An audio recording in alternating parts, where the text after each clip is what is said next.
L'info éco avec Capital. L'info pratique du jour. Connaissez-vous Visal, une caution contre les loyers impayés, gratuite et garantie par l'État? Cette caution, qui couvre jusqu'à 36 mois d'impayés de loyer pour les biens non meublés, s'adresse aux jeunes de moins de 30 ans et aux locataires en situation professionnelle précaire. Bonne nouvelle, elle sera selon toute vraisemblance étendue très prochainement aux salariés dont les revenus sont inférieurs à 1 500 € net par mois. Mieux encore, les bailleurs qui hébergeront des locataires soutenus par Visal pourront cumuler cette caution gratuite avec une assurance anti-impayé de loyer ou avec la caution d'un particulier. Plus d'infos sur notre site.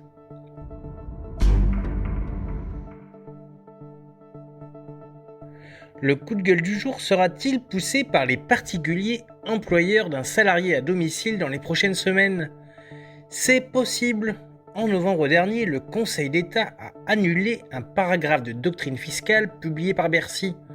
Le ministère considérait que les sommes versées pour une nounou, qui notamment accompagne des enfants sur le parcours entre l'école et le domicile, ou une employée de maison qui parmi ses autres tâches emmène une personne à mobilité réduite faire ses courses, entre dans le crédit d'impôt pour l'emploi d'un salarié à domicile. Pour le Conseil d'État, seules les activités réalisées à domicile ouvrent droit à la niche fiscale. Quelles seront les conséquences pour les ménages?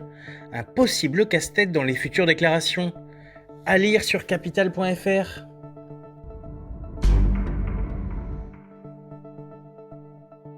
Le chiffre du jour est 20 000, où le nombre de masques FFP2 récemment achetés par le Collège des questeurs, ses députés chargés de l'administration financière de l'Assemblée nationale. Une acquisition qui interroge. Et pour cause, malgré la fin de la pénurie, ces masques plus protecteurs s'adressent en priorité aux soignants et restent non recommandés en population générale. En outre, ils sont plus chers que les masques chirurgicaux.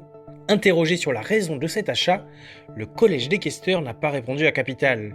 Le mystère demeure.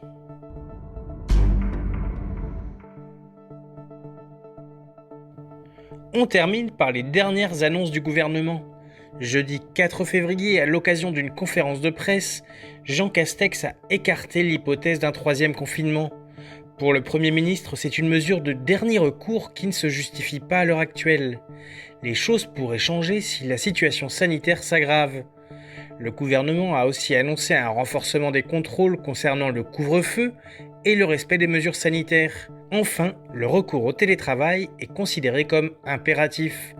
Pour ce qui est des vaccins, des variants ou encore des vacances scolaires, découvrez le détail des annonces sur notre site.